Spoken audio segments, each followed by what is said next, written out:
Greetings, chess fam. You're with Coach Matsubane, and today we are going to talk about why the scholars made such a bad opening. Alright, for those who don't know what the scholars made is, don't worry, I'm here for you. I'll give you a quick sample line. What goes e4, black goes e5, queen h5, showing his ill-willed intentions, putting pressure on f7 and on e5. Black plays knight c6, defends the pawn, bishop c4, threatening checkmate. And there goes the name of the opening itself, the scholars mate. Of course, anyone who has been playing chess for a while knows how to protect mate here.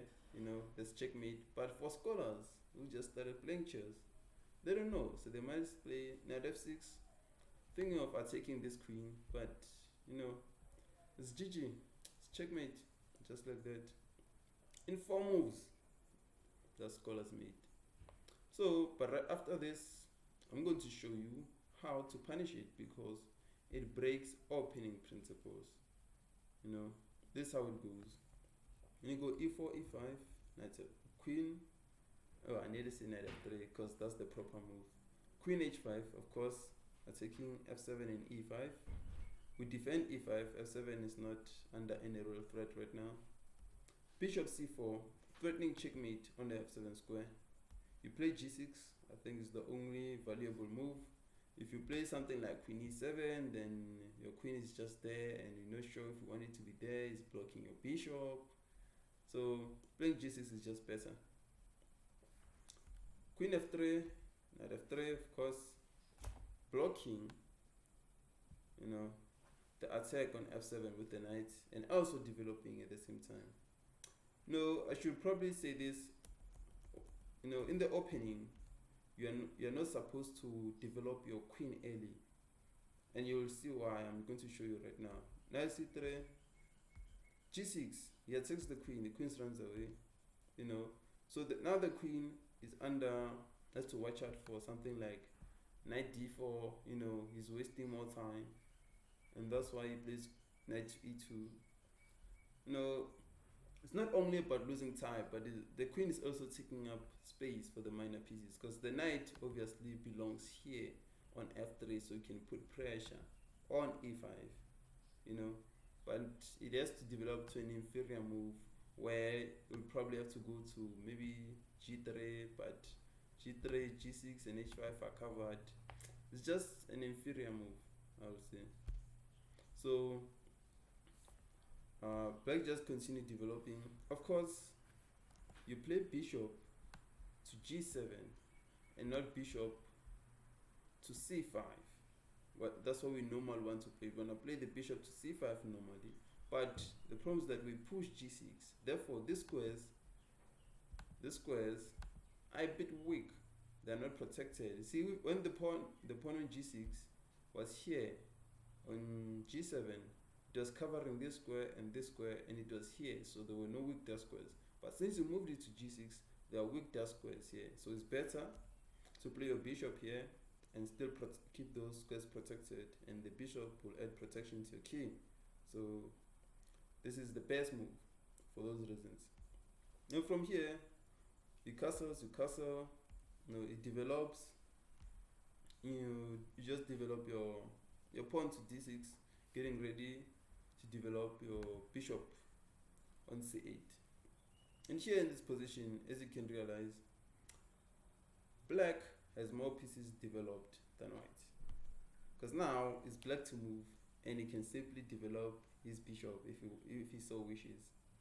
Or can do whatever he wants. But there's no denying that black is up on development. It's not denying that. So this is bad for white. White has no advantage and black has more development than him. That's not what you want. And there's a game here played by Paveliv Alexei versus Yandimirov Valery. Yandimirov is 2500 and Paveliv is 2332.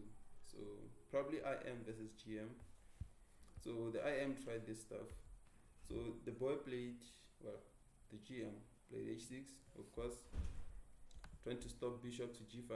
I mean, already this is completely unnecessary because already showed how this is so not good for white. But this, you can just see the game, view the game if you're interested to see the game.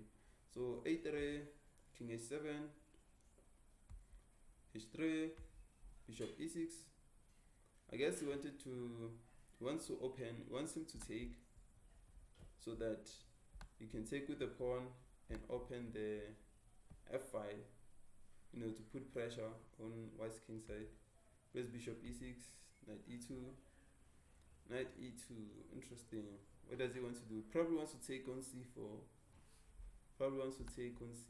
Maybe, and then maybe play g here, g5, and come here and get maybe some attack on the king side, maybe with knight here.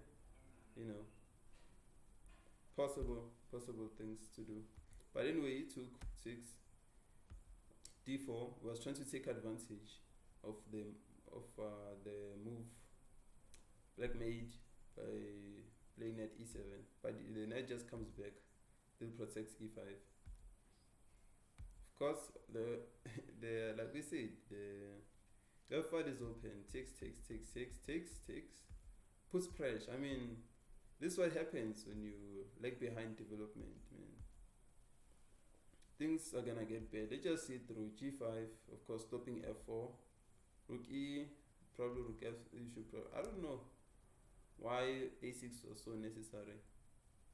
Oh, maybe he was trying to prevent maybe queen to b5.